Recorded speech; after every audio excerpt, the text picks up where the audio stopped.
Ladies and gentlemen, you are now tuned in to Disarranged Talk Show. Joining you live from B More and the D, your hosts, Andrew and Matt. Please like, subscribe, and comment. Yes, sir. Yes, sir. What's going on, my friend? How are you?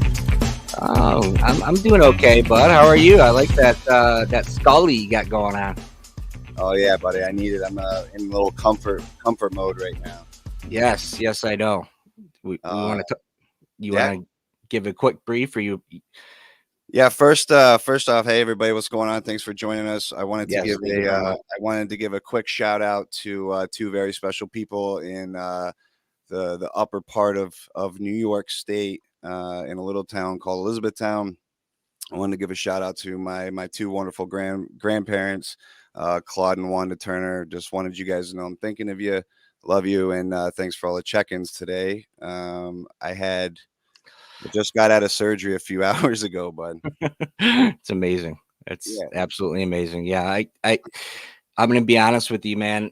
When I talked to your mom, I think it was 11:45. And she said they just brought you back. I'm like, there's no way he's gonna be coherent. But I knew you would try. I knew that much. Like I'm like, Turner will drag his ass in there and he'll be drooling all over the place. well, with that said, it's kind of a good segue into a little bit of a structural change tonight. I'm handing over the reins. I'm dubbing our co-host, giving him the pilot seat tonight, and just so he has a little bit more of control over me. I may fall asleep. I may fall out of my chair, but I want everyone to know the show keeps going. Show goes on. So yes, it does, sir. Yeah. So all you, brother. Yeah. So let's not waste any time. We got some great current events and news to get into. And now your news and current events with Matt G. So first off, I'm pretty sure everybody in the world knows. Yesterday we heard of the passing of Queen Elizabeth II. Queen Elizabeth reigned over the monarch for 70 years. She was 96 when she passed yesterday. So we wanted to give our condolences to our brothers and sisters in the UK. And do you know when she started? I know she served a real long time, but I don't know the exact date. 1952 is when she started. Was she in her was she a teenager or was she in her 20s? She was young, yeah, super early on. So I'm not going to pretend to know a lot of what she does or did and all that stuff, but we just want to send our condolences and rest her soul. And now we have Prince Charles, who was her son. He is now the king. His successors are his two sons, William and Harry. It would be William first, William and Kate, and then Harry and Meghan Markle.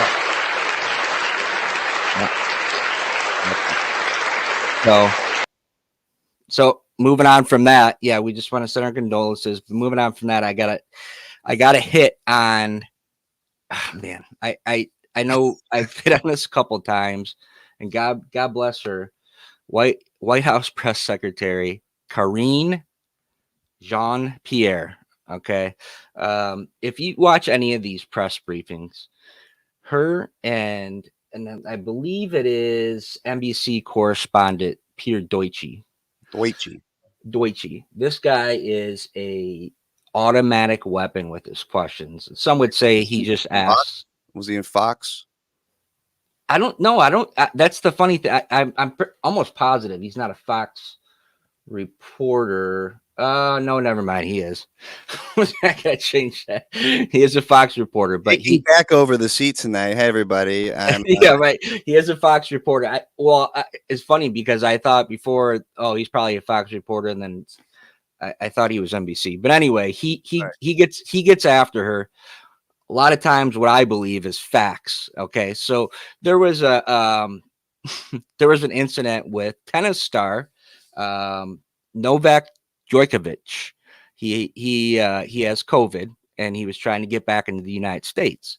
Well, CDC guidelines would not let him back in, right? While he's positive for COVID. Well, Peter Deutsche, being Peter Deutsche, and I hope I'm pronouncing his last name right, asked the wonderful press secretary, how is it that this man can't come back into the country, but every day we have thousands of immigrants pouring in over the borders with no CDC guidelines, nothing to protect the citizens from whatever they're bringing into the country. Right. And I want to read. I want to read her response because I don't want to misquote her. I don't want to do that. She said, "It's not that simple. It's not that there's just people walking across the border. We have a plan in place, and it's not like just switching the lights on. We are trying to fix the broken system that was left by the last administration." Well, not tooting the last administration's horn too much, but under President Trump, we had the lowest percentage of border crossings in U.S. history. Facts. So I don't know where she's getting her facts from, and I did a little digging, a little bit of research.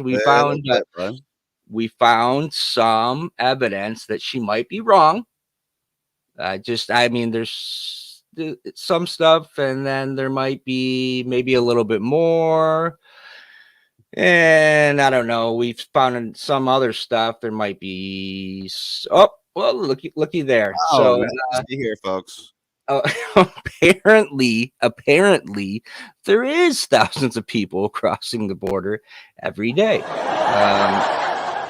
Yes, if you watch the news, they literally have live cameras that follow this, and some of them get bused to different places and whatever the process is. But it's just astounding to me, man, that the stances she takes that are so clearly wrong.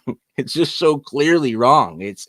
I don't know, like if the gaslighting that takes place to me is just phenomenal. Oh my God, man. It's like it's textbook. It's the bearing and the whole just. She believes it. I mean, it's like she's told herself that enough. Like when you tell yourself a lie enough, she really has conviction in what she's saying. I mean, and it's like the truth is smacking her right in the face. And I'm convinced these people don't have a soul. I truly don't. No, I believe that. I think a lot of them not have any like empathy, or like when you're lying, like you're lying. You're blatantly lying. Yeah, you're blatantly lying. Same thing with the definition of a recession. Like the guy had like Webster's dictionary that we've literally built a foundation of culture around. Yep. Yep. It's wrong. Yes. Yep. We are in a recession. Yes. Okay. Wow. Yeah, we are in a recession. So let me look it up on Reddit. What her contradiction to the recession is that we have seen under President Biden the greatest economic growth in history. So I don't know if she's talking about like greatest inflation or greatest gas prices, or I'm not sure what exactly she's getting at with that, but some of the stuff, man, that just flies out of her mouth. It's like, holy shit, dude. Like I just can't. And it's at the point now where there's even reporters in the room that aren't Fox News and some of these other more right wings. There's CNN and other reporters are like, you're wrong. You're blatantly wrong, and it's just, they're never going to admit it, man. I every week I can come with something new, but that just blew my mind when I saw those two go at it over that. I'm like, this is insane. This is absolutely insane. It happens to you too. But anyway. Yeah, but we'll move off this. And I'm telling you, I'm so geeked up and excited. I've been waiting 6 months. I've been waiting 6 long harvesting months. Really? For last night kicked off the beginning of the 2022 NFL season. Yes, we are back, baby. We are back. And we are starting this week and every week, Andrew and I are going to give you our week 1 picks for every game that's playing. All right. So LA and Buffalo played last night. Matt Stafford, my old quarterback, remembered he was Matt Stafford and threw 3 picks. Right. And LA got freaking crushed in the second half. So I'm happy about that because the Lions have their first round pick. Let's go to the next game, which is Cleveland and Carolina. Give me your pick, Turner. I'm going with the Browns. Okay, I'm going to take Carolina because Carolina has the Browns' former quarterback that they traded away to get Deshaun Watson, the masseur lover. That's right. Let's go on to the next pick. We have Pittsburgh Steelers at the Cincinnati Bengals. I'm going with the Steelers. Oh my gosh. Okay, I'm going to go with the defending AFC champions. The Cincinnati Bengals are going to win at home. This is going to be easy. Give me your next one. You got Indy going to Houston. Well, since they're going to Houston, you know what? Shout out to my boy Nabil out in Washington State. I'm gonna go with Houston. Okay, well, we're we're not on the same. Well, I'm total opposite on this one. Indy's going to go in here. They're going to stomp a mud hole into Houston's chest. Indy wins this game easily. Moving to the next one, we have. I haven't even talked about the wager yet. We'll get into that, pal. But yes. Let's go. Next one. Your Be More Ravens going to the Jets. Oh, Ravens all day. Okay, I got you there. Ravens all day. I agree with that one. Next one, we got a highly talented Patrick Mahomes and Kansas City Chiefs going into Arizona to play the Cardinals. Ooh, bird. I'm going to go with the Chiefs. I'm going to go with the Chiefs, too. This is going to be a close game, though. Really? Next, close game. It's a lot of talent on both sides. Next game, we got Green Bay going in Minnesota. This is a divisional rivalry. Anything can happen. Give me your pick. Where are they playing? They're going into Minnesota. Green Bay is going to Minnesota. Is it going to be a windy day? It's in a dome. You'll be all right. Minnesota. Shout out Ronnie Pajak. Okay, I think Aaron Rodgers is going to throw like 10 touchdowns against them. So I'm going Green Bay. All right, next we got Tom Brady and the Tampa Bay Buccaneers going to the America's team, Dallas Cowboys, on Sunday Night Football. Who do you got? Oh, my God. I hate Tom Brady. And get out of here. I don't like the Cowboys just because I don't like the Cowboys. So this is a tough one. I'm going to have to go with my boy, Andrew Wise. Shout out to my boy, Andrew Wise, Army veteran out in Frederick, Maryland. I'm going to go with the Cowboys. Oh, my gosh. Any team that plays Cowboys, I'm picking against them. I can't stand the Cowboys. Tom Brady, Michigan man, all the way. Tampa Bay is going to stomp a mud hole in them as well. We got New Orleans traveling to Atlanta, another divisional rivalry. Who do you have? Atlanta. I'm going to take New Orleans in this one. They're just a more talented team. San Francisco goes to Chicago. Da Bears. Chicago is an absolutely horrible team. They're going to get killed by San Francisco. Here we go. This is an at-home pick. We're going to have to bring the slide back up here, but Philly is going in to face my Detroit Lions, who are at home. First game of the season, coming off a Hard Knocks victory. So who am I calling? Yeah. Oh, Lions all day, baby. Philly. No, I got Lions by 3, 27-24. Shout out Rodriguez. Yeah. Lions by 3, close game. Okay, now we have New England going into Miami, another divisional game. I'm going with my boy Dan Marino, and we're going for the Miami Dolphins. Okay, Dan Marino retired a long time ago, but I will side with you on this, and I will say Miami Dolphins as well. I think they're going to win this game. Lowly Jacksonville is going into the Washington Commanders. The Washington Commanders. I really don't like the team name. I don't either. I did some work for them in my last position, and it wasn't really that cool of an experience, so I'm going to go Jacksonville. Okay, Jacksonville's absolutely dumpster fire trash, and I know dumpster fire because I'm a Lions fan. So I'm going to go Washington Commanders. Okay, next. Got the Las Vegas Raiders going into the LA Chargers. This will be a good game. I'm going Raiders all day. I'll take Raiders too. And then we have the Giants going into Tennessee. Giants. I'm taking Tennessee. Giants are absolutely horrible. My home state. You know what I'm saying? Shout out to all the Giant fans out there. Shout out KDP on our way to Kentucky. Last game of week 1, Monday Night Football. You have the Denver Broncos with their new quarterback, Russell Wilson, going back to Seattle to play his old team. You know he's going to be looking to put up. Russell Wilson's with Denver now? He's with Denver now. They traded him. They thought he was over the hill. You know he's going to be looking to put up 6-7 touchdowns against his old team. Wow. Wow. I didn't know that. And I know very little, as you guys can see. Yes. The picks. Interesting. I'm going Denver. I got Denver too. I want him to go up there and whoop ass. Yes, I got Denver too. I think he's going to freaking tear them up. Dude. I think if he has one good game this year, it's going to be this game. He's ready for it. Let's get down to the nitty gritty though, my friend. So this is now this is the real deal. We're back at it, right? This is going to be a thing. Did you write all those down? Well, luckily we're recording this, so. Oh, right. So we're okay. Awesome. Dude, that was a great segment just for shits and giggles. We got to we got to give the love to NFL fans. I know we got a lot of NFL fans in here. I love the NFL. We're going to give picks every week, so you can pick along with us in the comment section. Tell us what you think. We'll transition out of that, and I don't want to waste too much time. Right. I want to talk a little bit about our guest tonight. Tonight's guest.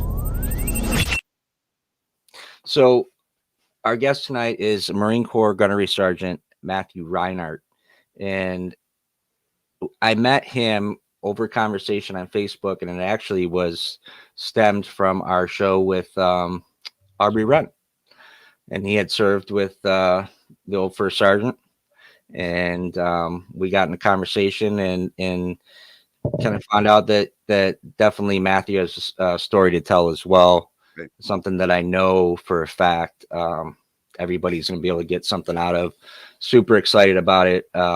Just a good, genuine guy, and I can't wait to hear what he has to say. So before we get him on here, I just wanted to, for everyone listening, when we bring these guests on and we talk about real intimate things, our goal is to provide some sort of emotional intelligence or something that people may be battling. We want you to really listen of what our guests are saying. They're being vulnerable. They're opening up. And we really do want to respect their time. But that's our mission and goal, is the pursuit of peace and happiness. And with that comes stories of triumph, struggle, and battle. So without further ado, ladies and gentlemen, our guest tonight, Matthew Rinehart. What's going on? What's up? What's going on, Gunny? How are you? I'm good. How are you guys doing? Doing pretty good. Turner's doing good. Yeah, I heard some of his picks. I don't know, those drugs might be a little too heavy right now. See, that's why I went opposite on all of them, man. Johnny, what you'll learn from me, brother, is I love sports. I think sports are like obviously a focal point of getting people together, having a good time. I know absolutely nothing. I mean, if there's one sport I know anything really about, and I'm going to get blasted in the comments for this, I'm sure, is hockey, ice hockey. There it is, because he's from Canada. Yeah, there it is. So, no, what's funny is I know at the end of this, and I told him he'll probably have a better pick record than I do, because that's just the way the NFL works. That's how it does work. It's crazy. That's right. It's upside down. So, man, we've had the pleasure of talking to you a couple of times, Gunny, and hearing a little bit about your story. So let's just start with the basics right out the gate, and just tell us a little bit about where you grew up and how you grew up, and then kind of what led you to joining the Marine Corps, what you got you into making that decision. And we always ask Marines, especially, why the Marines? Okay, got it. Yeah, good first question. You'll probably hear some of my answers. If I'm long-winded, all right. So if I'm getting a little too long, y'all just tell me to cease fire, all right. I don't know. So I remember growing up, both of my grandfathers, on my one of my dad's and one of my mom's, were both veterans. My dad's dad was a Navy corpsman in Korea, and my mom's dad was a Army engineer in Korea as well. So, they didn't really talk a lot about it, but I knew that they had served. They had like their old pictures and stuff like that on the windowsills and whatnot. So you always saw it as a kid. You always thought it was really cool, man in uniform, And then as I got older, obviously seeing them as I got older from family friends, I have an older sister who's 4 years older. So a lot of her friends graduated high school, and a couple of them joined the services and whatnot.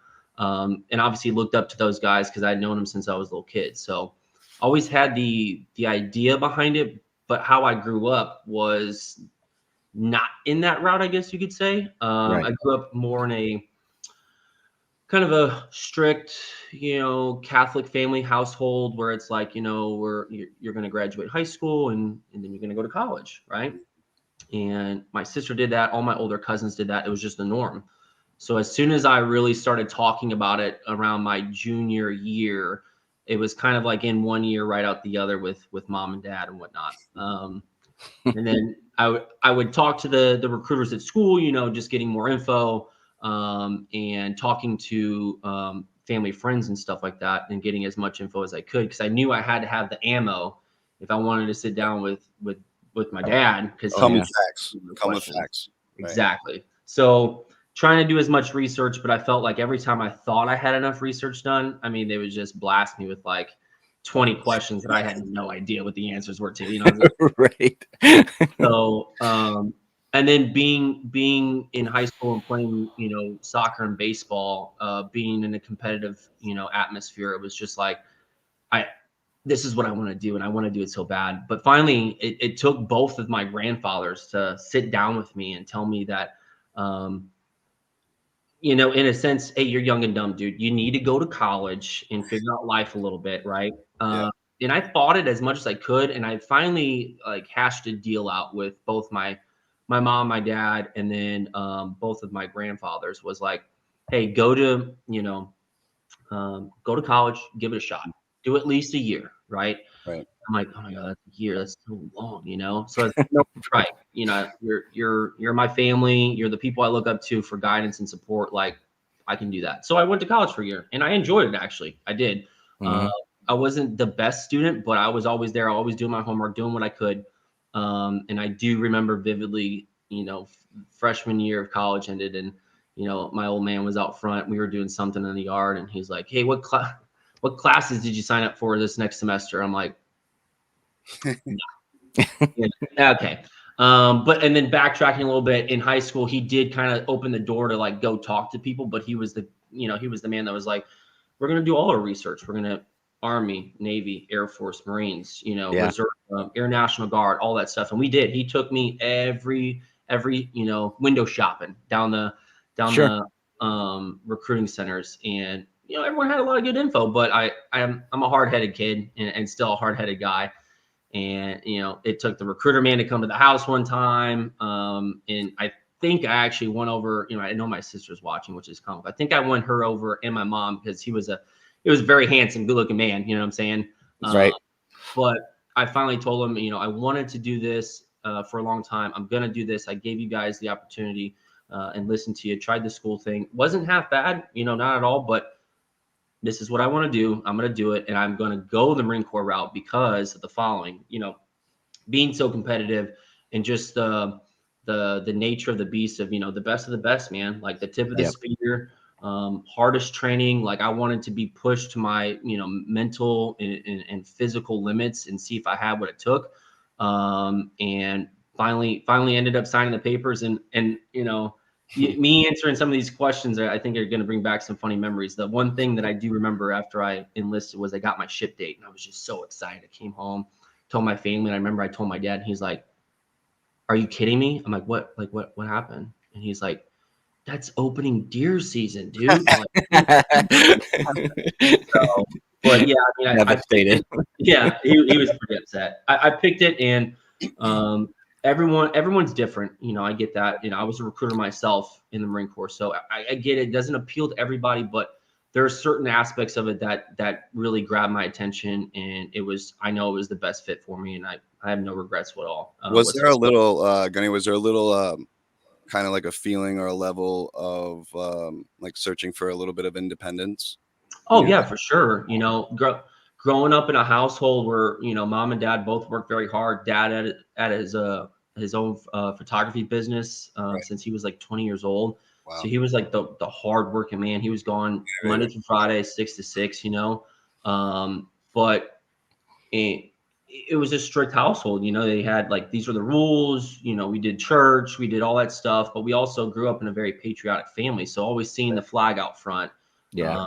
Always, you know, hey, go tell that, you know, that young man, thank you for your service. You know, when I was a kid, it was like, I mean, that stuck with me. That was stuff that I would think of just sitting in the recruiter's office, was like, oh yeah, I remember doing that stuff when I was a young guy, you know?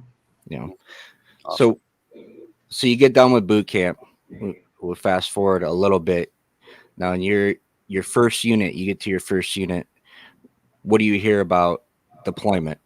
And then when you get on that deployment and you touch down, tell us some of the feelings and emotions you're going through when you get there. Yeah. So I remember getting my orders in comm school, and it was to 1st Combat Engineer Battalion. And the lady that gave it to us, I forget why. It was always like a civilian lady in there giving the Marines the orders.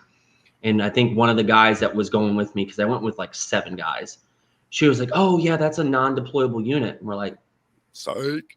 It's got combat in the name, you know, like what? We're like hearing this, we're like trying to like ask questions. We're like so confused. And then we ended up getting there. I remember checking in. It was like midnight or, you know, 01 in the morning. Yep. And we walked in, and I'll never forget, Gunny Paul was his name. He was on duty. And, you know, he's like chewing us out because our alphas are wrinkly. You know, we've been wearing it for 36 hours, but you know, whatever. And he just immediately said, "Who's ready to deploy?" And like, you know, the time frame, 2010, we knew what was going on. We're like, "Hey, sure, this is why we signed up." He's like, "Good, because we leave in like 4 or 5 months." And then it hit us. We're like, oh, so we do deploy here. This is a combat unit. Okay, cool. And as soon as we checked in, it was go, go, go. You know, those guys were already halfway through their deployment or their workup for their deployment cycle. Wow. It was field right away. We went ITX and Bridgeport and all this stuff, and it was just nonstop. And then it was like, oh, it's go time. Pack your bags, let's go. But I will give them major credit, especially the comm shop NCOs that were there, just getting us spun up as quick as possible, because they knew that me and the other 7 guys that got there together, they were, you know, we're all going to work up together. And then like right before we deployed, they were like, "Hey, Seward, you're over here. Drakes, you're in this platoon. Robach, you're in this platoon. And then you're the lone wolf, you know?"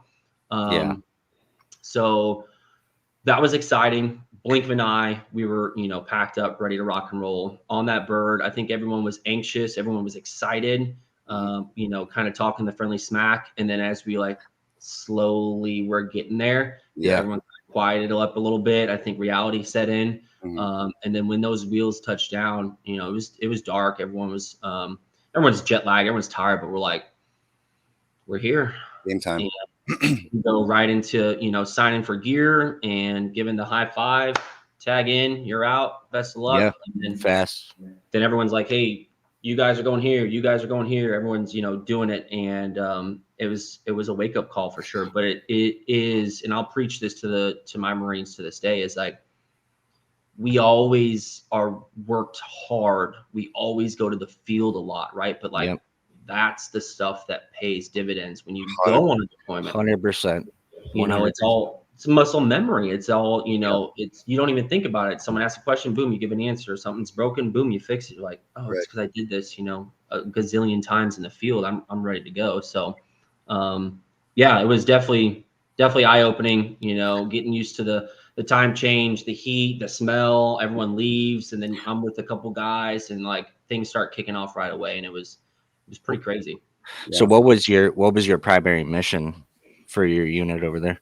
So when I deployed, I say unfortunately now, but back then, most of my buddies were attached to the line platoons, the mobile assault companies that went out, and I was a part of the headquarters and service company. So I was in the big COC on Leatherneck, and we obviously got all the reports and whatnot from people pushing out. But those guys' primary missions were to attach to infantry battalions and support them with clearing roads, routes, whatever, and getting rid of IEDs. So we had all the big, awesome, badass MRAPs and all this really cool gear. And I'll talk amazing things about those combat engineers. One of the main reasons I stayed in was because of that first unit, in a whole. But their primary goal was to go out there and find the big bombs in the road and get rid of them, so the guys could keep going forward and getting the bad guys. So it's crazy. I don't think, like, I see a lot of, first off, thanks for all the support on the chats. We love it, everybody. Keep them coming in. But a lot of our civilian audience, I don't know as if they necessarily understand, unless they know somebody, that we literally train human beings to go and to scrape the desert floor, right? Yes. For very large bombs. That's a great point. Fascinating. So this is, we've heard these stories before off air, Matt and I, we've got some buddies in it, but this is the reality of what your hard-earned tax dollars go to, is training people like this. This is great. For sure. If you feel comfortable, Matt, would you mind talking a little bit about your experiences over there? I mean, some of your combat experiences, some things you went through.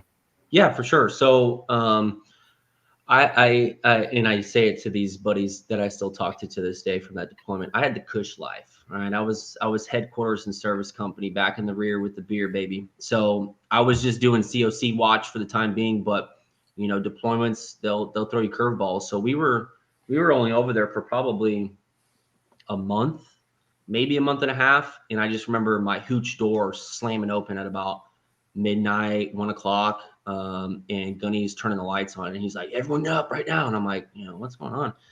And he goes, "Hey, check it out. I want to let y'all know something. Drake's got hurt. He's fine. He'll be all right. He's just a little banged up. He's flying back right now in medevac. I need one of you to pack your stuff. You're about to fly back out there because now they don't have a comm guy. They need a comm guy." And he was like, "Who wants to go?" And of course, me and the other 5 guys were like, "Let's do this," And he just scanned the room and was like, "Reinhart, pack your stuff. Let's go." I'm like, "Let's go, baby."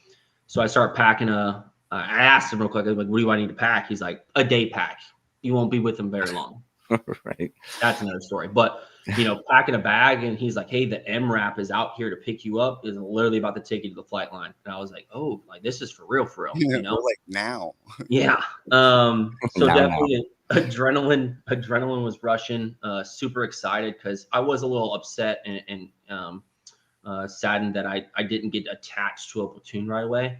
But I just think about all the NCOs telling me these things at a young age. It was just like, "Hey, dude, when you're given the opportunity, the saying back then, and even to this day, is give a shit. Get out there, do your best, and you're gonna succeed. You know what you're doing.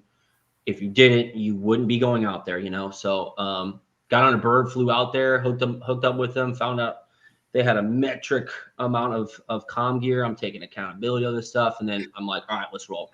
It's fun. Oh yeah, super badass. And then we just hit the ground running. We get in our convoy. We'd be pushing out anywhere between 12 and 14 MRAPs with some mine rollers in the front, a Husky in the very front had this huge sensor in the front end of it, and it was just like, "Hey, we're going from A to B, slow, and if we get a hit, we're gonna stop. We're gonna do our thing."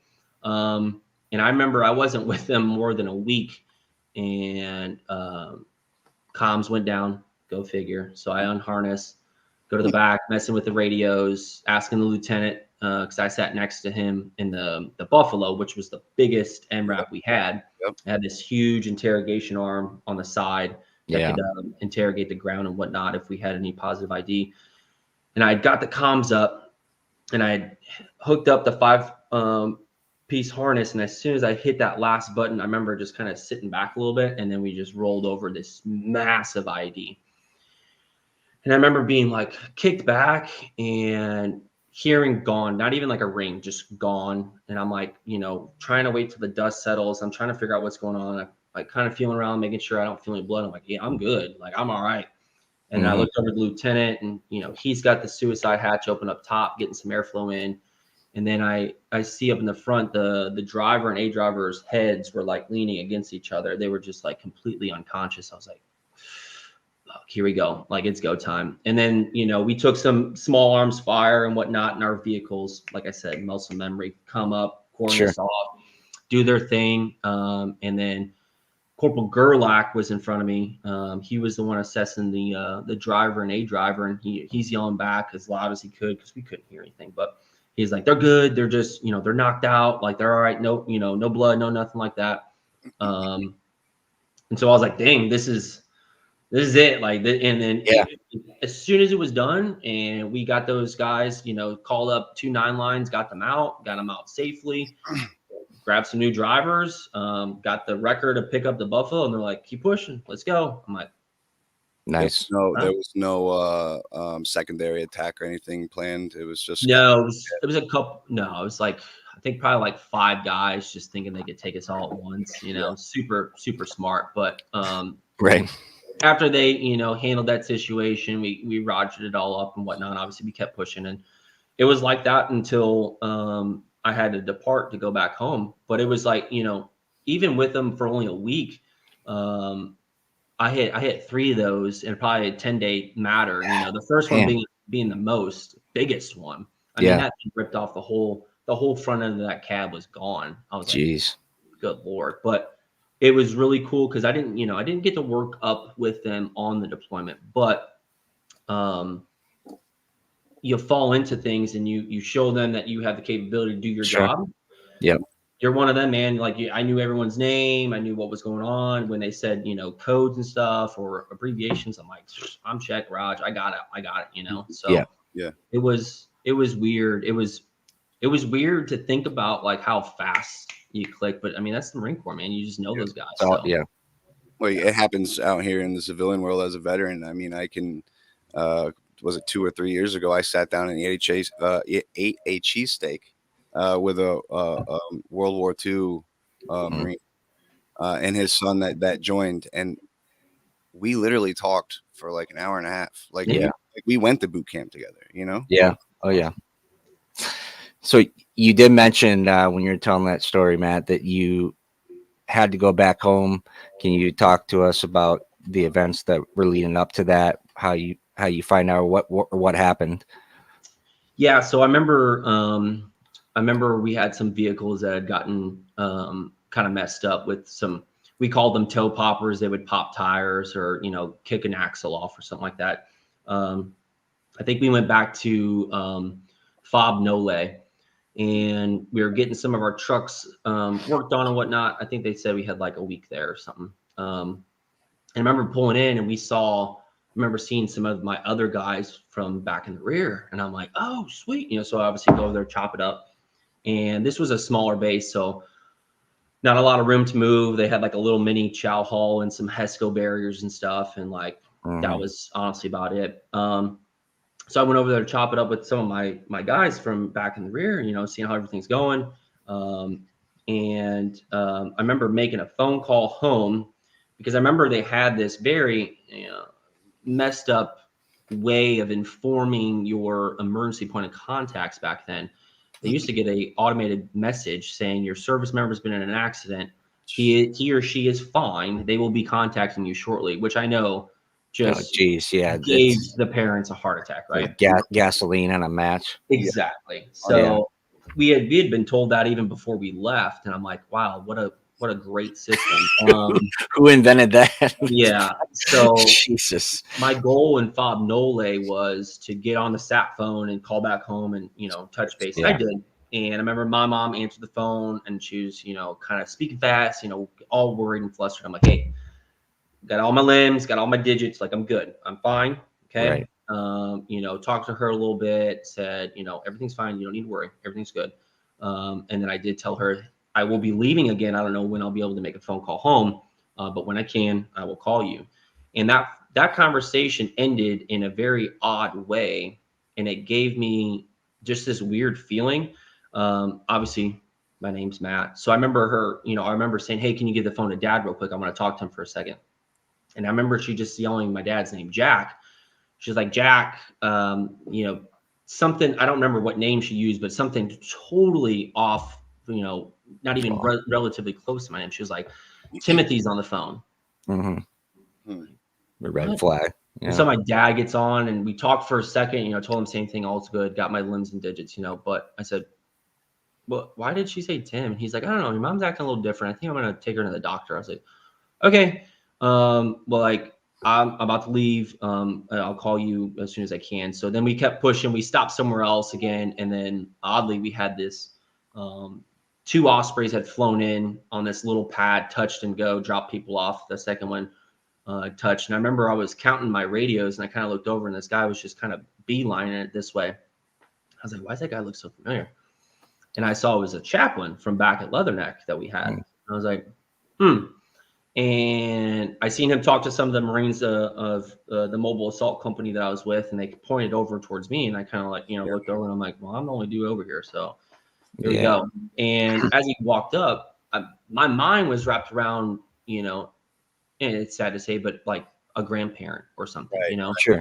Everyone, both mom and dad's were still alive, so I figured, maybe something happened to grandparent. Yeah. And he's like, hey, walk with me real quick. And I was like, okay.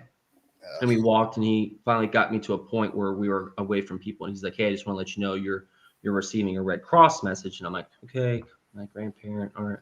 And he's like, I was requested to not read this to you. I was requested by your father to read it yourself. So if you can take a minute, read it. I'm right here if you need anything. I'm like, okay, sounds good.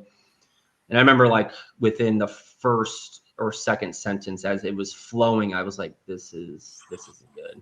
Yeah. And it was like, hey son, just want to let you know, love you, miss you. Your mom you need to come home.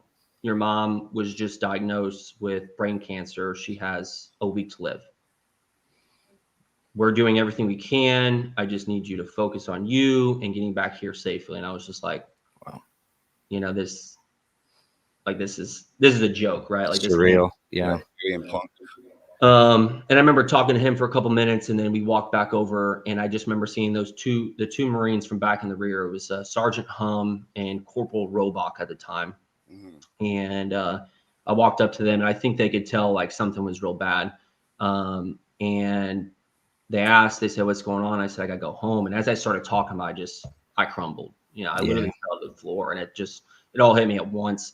And those guys, once again, talk about the brotherhood, man. They're there sitting on the ground with me. They're talking to me, got their hands wrapped around me, and just trying to calm me down a little bit. And then it was just like, hey, grab your stuff, you gotta go. Yeah. And so I grabbed my stuff. They were like, dude, don't worry about your gear, like your comm stuff, like we got it, And then I was on the chopper with him back to Leatherneck. And then I got there, and I was so nervous, like I don't know how this whole process works, and like sure. I don't know, my first thing. And my first gunny I ever had in the Marine Corps is an individual that I still talk to this day. He was there at the airport, and he looked at me and he said, you good? And I said, good as I can be. He goes, I have everything done for you. All I need you to do is get in the truck. We're going to drop your weapon off the armory. He said, you need a shave, you need a shower, you look like shit. Yeah. And put some civvies on. I'm taking you right back over here in an hour. And I'm telling you, that man had every itinerary, every military installation that I was flying into, a POC, name, building number, office room, cell phone number, everything to a T. I was like, oh shit. And then I started the process of flying home by myself at 20 years old, with the mentality of like, I don't know what it's going to be like when I get home. I also just left my brothers, right? Yeah, in in some thick shit, you know? Yeah. But now I'm torn. Like, obviously my family is everything I got, but that's also my family now too. So it was very difficult to try and process and whatnot.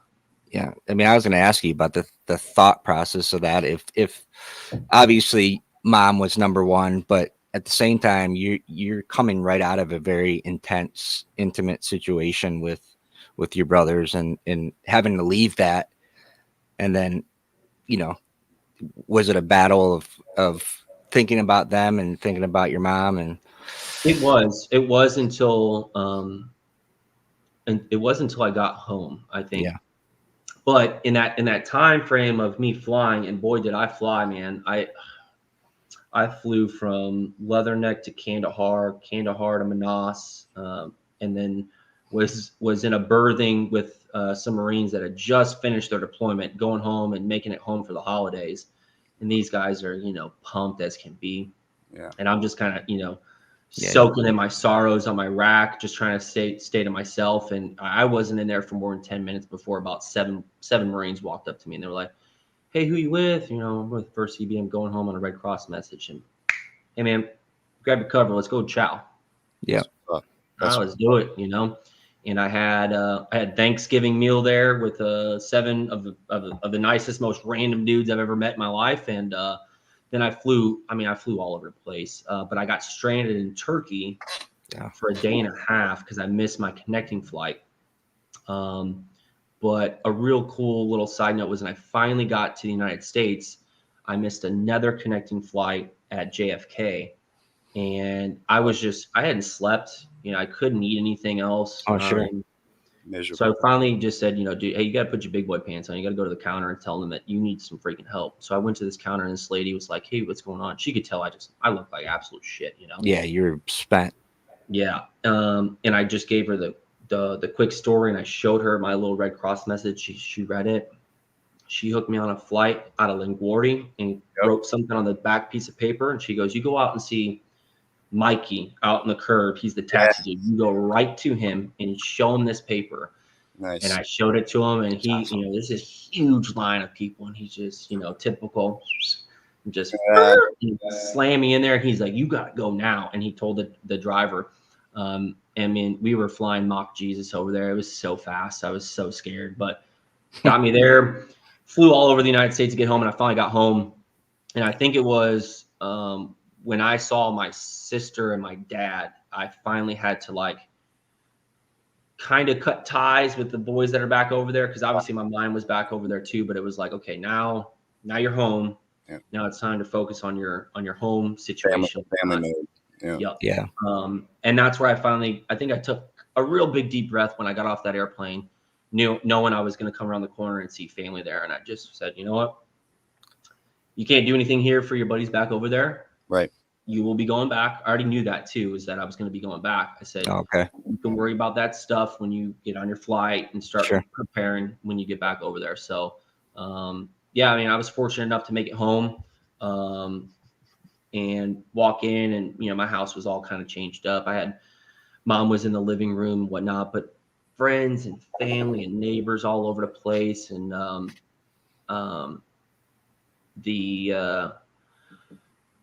the thing I will never forget is the struggle of getting home, but my mom hadn't spoken in a long time. And, this just shows you the power of something higher than us, right? When I walked in and finally sat down and grabbed her hand, this could be in a movie, I'm telling you. It literally woke up, looked me dead in my eyes and said, "Matt, you made it home." And then put her head back down. I'm like, "I'm home. I'm freaking home." So I was very fortunate just from the leadership, the group of guys that I was with, man, to really take care of me, make sure I made it home, make sure I got leave extended to stay home for the funeral, the visitation, the funeral, all that stuff, and be there for family. And then started my journey back over there, which was very difficult in itself too, because I don't feel like, and this took me quite a couple of years to really kind of wrap my mind around, was that I never really got to process everything my dad and my sister and my aunts and cousins and uncles and all that stuff. I was there for the most important part was being there, before she had passed and after she had passed, and been there for family. But, those people were still suffering even after I left. Right. And then, making it back over there and then having to say like, all right, now I'm here. And then yet again, those guys were there to pick me up, dude, just be there for me. Hey bro, anytime you wake me up, if you need to walk and talk, let's do it. You know? So awesome. You got something, Andrew? Oh no, go ahead. I just said that's awesome. No, I just can't. I can't even fathom the mental process. Like not even having time to mourn properly, right? Yeah. And then putting your mind in a situation where you're going back to where a hellhole. A hellhole. You might possibly see more carnage, or even lose your own life. Yeah. I mean, just I can't even fathom that, man. It's that's amazing that you were able to collect yourself and get back on that plane, and then obviously had a successful deployment in the second half. You can talk a little bit about that. Yeah, I mean, like I said, we came back and hit the ground running again. Had my boys to my left and to my right, and it wasn't like the senior leadership wasn't involved to begin with, but they were, they had their own things. They had their meetings. They had, whatever going on. We were all kind of doing our own thing, but for them to realize that like now one of their Marines has come back from something really, really sad, really messed up. I mean, everyone from the top down, was there walking by. Hey brother, what's going on? How you doing? Like, hey, come here, talk to me. You want to talk, whatever. And that's, I preach that stuff to this day, is just how strong that bond is. From, yes, we're in the same unit, but we rarely work with one another. I've seen this guy maybe 2 or 3 times, but word's gotten around, and now I'm back and, hey man, how's it going? How did everything go? How are you? Yeah. If you need to talk to anybody, Chaps is here. We have all these other, I got you. Yep, I appreciate it, man. And then it was hit the ground running again. So I think I went back out for a short amount of time, and then struck another IED, and then I was in like a concussion protocol. So I went back to Leatherneck, and then was afforded another great opportunity from my staff and COs. They're like, hey, we have a job that someone needs to do. It's going to be detainee handling. And I was like, oh, that sounds kind of cool. Like, sign me up, Right. Went over there, did some really cool training, and then got put on this night shift where, we were getting flown into these undisclosed places. We were picking up all these bad guys, and perfect. These guys got black Kevlar, blackout goggles, zip ties. We're bagging, awesome. We're going. And I did that for 30 days. And I think that specifically really got my mind off of, a lot of things, and kept me really busy. And I think that's probably one of the reasons why they're like, hey, you want to do this? But that was cool. And then finished the rest of the deployment off. A little bit of back and forth, went out a couple more times, but mainly back in the rear at Leatherneck. And then before you know it, we're on a flight. We're that same group of guys that I ran into Manas the first time, and we're all going home. And I will never forget being at the Armory. We were a guess of like equivalent of like 2 blocks away from where the families were at, and it sounds like a professional football game. Like, oh wow, awesome, crazy, And it was super late at night. I remember we marched up, and there must have been thousands of people there, like thousands. And everyone's hooting and hollering. We do our left face, we get dismissed, whatever. And then it's just everyone's running to their loved ones. I have my dad, my sister, awesome. My uncle, one of the family friends that I talked about earlier that, grew up with my sister, who was also Marine, there with his wife, just a bunch of people there to greet. And it was just like, that was like the check in a box. Like, we made it. Like, we came back home. Everyone's here. We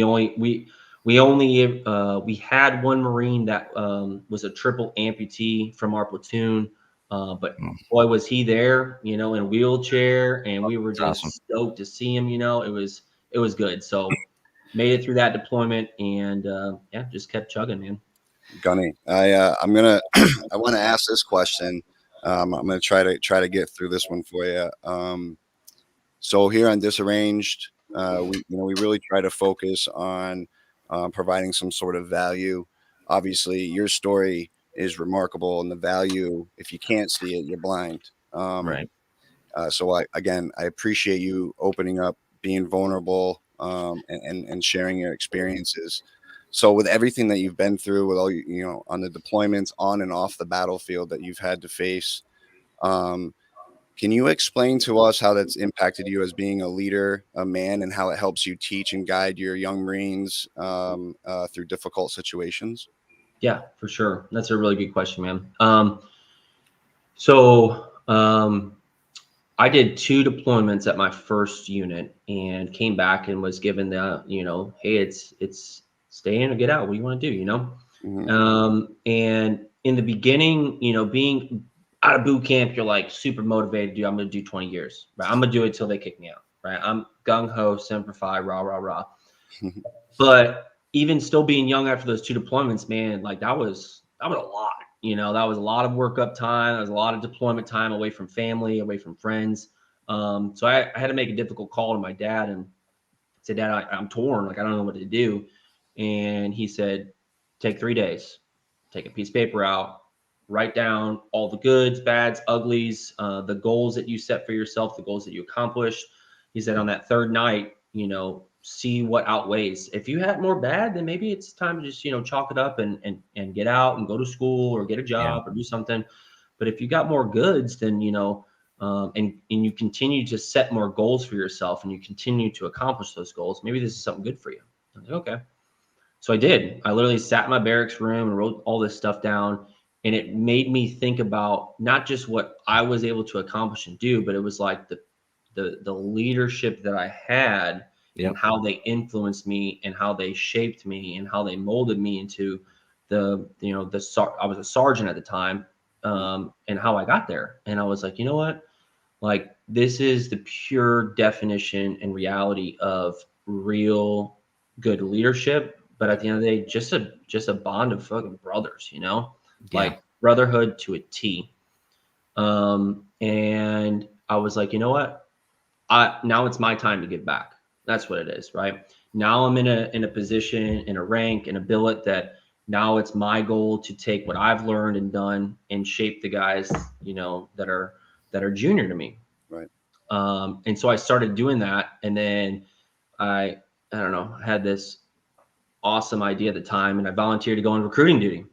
And then I went on recruiting duty as a young sergeant and was in an office of just sergeants. We were the only RSS with just sergeants in there. But boy, were we a freaking powerhouse for like 2 years straight, and it was a more independent duty and whatnot, but like just being around Marines, you would learn, things that you wouldn't, ever think of. And you're like, dude, I could use that. Like, that's a really good idea.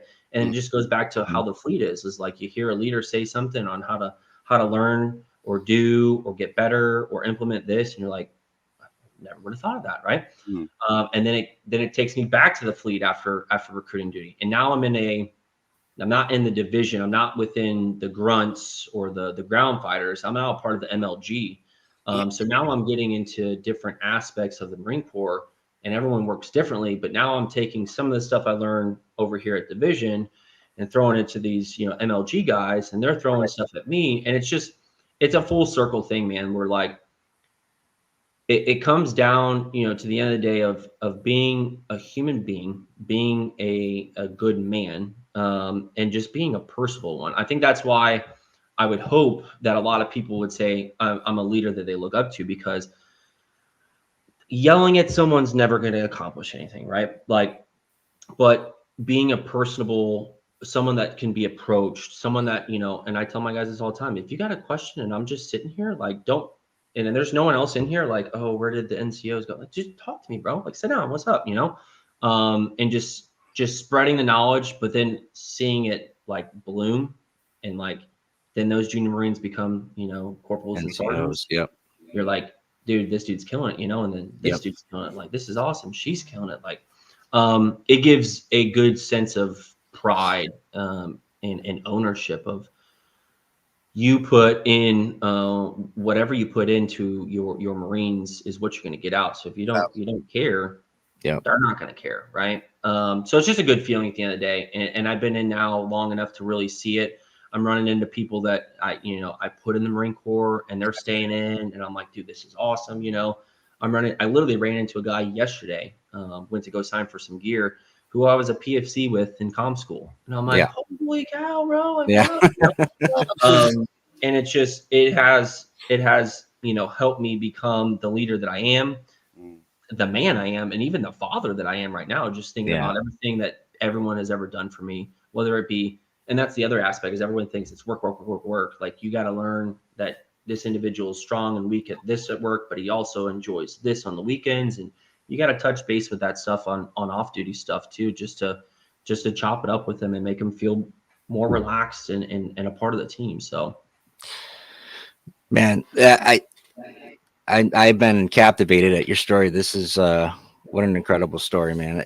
You've been a blessing to have on, Matthew, and I got to tell you, a lot of times we say that the Marine Corps lost a good one, and I can definitely thank God, and I'm sure your Marines and people that are around you in the Marine Corps are very thankful that the Marine Corps kept a good one with you, because not only, like you said, are you able to lead those future Marines, but your heritage is now implanted in the Marine Corps, right? And it'll carry on that awesome leadership and mentality that you have in the way of dealing with things is going to carry on for years to come. And that's just awesome, man. I commend you. I can't understand how mentally and emotionally you got through it. And it's just an incredible story. And I really appreciate your time. And Andrew, you got anything? Yeah, brother. Matt, again, thank you. Not you, this guy. I'm sorry. Oh, you're welcome. No, seriously, man, I really appreciate you coming on and sharing your experiences. It's so often out here on the civilian side of things to get wrapped up with so much noise, I like to call it. And the way you explain to be able to process where you're at that moment, mission accomplishment here. I have to set this aside for a couple minutes. I'll cross that bridge in a few days, few weeks, few hours, whatever the case may be. And then prioritizing that transition, dude. I if there was a book that was written, that's perfect, brother. And I appreciate you sharing that. It hit home for me. Yep. And I'm super glad we didn't cancel tonight because of freaking knee surgery. It's been kind of cool for me to be able to sit back here and really listen and take it in. I think I needed that personally. So I want you to know that it's awesome. Connected with me, and I want to thank you personally for sharing. Thank you. Yeah, no, I thank you guys for having me on. I think it's I say a small world. I know everyone says small world all the time, but literally saw the Facebook share weeks ago from good old First Sergeant. Oh, I guess I don't need to call him that anymore. Aubrey Wren. Yeah. And I was like, oh, like that was the senior enlisted leader I had on my last deployment, and he was phenomenal. And I just plugged in a little comment, and obviously I saw it go live, and I'm like, I'm watching this thing, and hearing him and his success with transition and retiring after an awesome career, and so happy that our paths crossed, and then connecting with you guys. I was like, I've never sat down and got interviewed or talked to about this at all. I share these stories when people ask. I'm an open book. I'm not just going to come up to you and tell you, but if you got questions, I'll talk to you all day. But I think what you guys are doing is really cool. I think if you're able to tell a story from your aspect or from your life that it can connect with even just one individual that watches this or hears this or whatever, that helps them through something, like that's positivity right there. Yeah, man. When Matt and I started this, we used to kind of do this personally, a little backstory on how this got going. And one night we were sitting here, emotional, freaking, but feeling good and on top of the world. We're like, dude, why aren't we turning this camera on? And we said two of the biggest things that we said, three things. One, if it helps one person, we did our job. All we have to do is stay consistent. And if it's not helping him or I selfishly, we need to stop doing it. Right. We want to show this live action. We don't have great days every day. You know what I'm saying? No, yeah. You know, and we're human. There's air all the time. So we wanted to be able to provide that live action. That's why we do this live show, and we keep the comments open. We want people to share this stuff with us. And so it's I think it's proven, especially with stories like yours, that it's a place where veterans can come, and you're not always gung ho on what we're doing. We know that, right? Every day you go to work, and maybe somebody will catch a little bit of fire now from hearing this, or they're dealing with something at home. Maybe they're not even a veteran, and they're just dealing with some adversity. And it's just awesome, man. It's been a blessing. But it's a small Marine Corps, because I know Barry Bentley, right? I do. That was my comm school instructor. He was a comm school instructor when I was there, but he was my staff sergeant as well. Unreal. So yeah, it is a small Marine Corps, small world. But Matt, thanks again, man, and many blessings to you and your family. And we appreciate your service and everything you're doing, and keep leading the Marines the way you're doing it, man. It's awesome. Will do. Thank you guys for having me. It was very cool. I'll tell you what, I was a little moto this week. I was like trying to throw the plug out there to my Marines, like, hey, if y'all aren't doing anything Friday night, like, y'all need to tune in. So thank you. We had a great audience. Yeah. We had a wonderful audience. So thank you. This was a record audience for us. Yep. So nice. Good. Phenomenal. I just encourage everyone to like, share, and subscribe.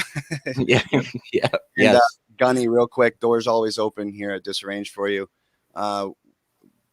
We say our days are up and down as Marines and military veterans and human beings in general. Yep. You ever want to come on here and use our platform to get some things off your chest, or just being a like-minded group of people, and you feel like you can't find it, you've always got a home here on Disarranged. Right. That's awesome. Thank you guys very much. Thank you. Yeah, absolutely. Ladies and gentlemen, and our guest tonight, Gunny Reinhart.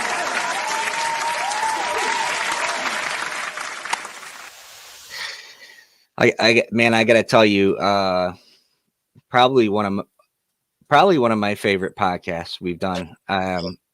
Yep. I know when we heard Gunny's story, and then we talked to him, we didn't get to the meat and potatoes that he shared tonight, and the way he was able to share it. And I tell you, man, if I had a son and he was going into combat, there's a man that I'd want to be teaching him and leading him.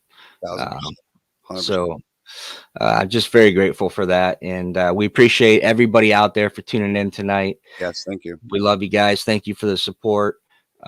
Like Andrew said, if it doesn't bother you too much, please subscribe. And if you liked our content, please come back next week. We're going to continue to try to keep getting good guests on here, or maybe me and Andrew will just bump our gums for an hour. You never know. Yeah. But, so thanks again, everybody. Have a great weekend. Thank you very Stay much. Blessed. Andrew, get your leg up and go to sleep. All right. Love you guys very much. Thank you very much. Please remember to like, share, and subscribe. I'm your host, Andrew Turner. This is my co-host, Matthew Garner. This is Disarranged. Thank you for joining us. Please remember to like, share, comment, and subscribe. We'll see you next time.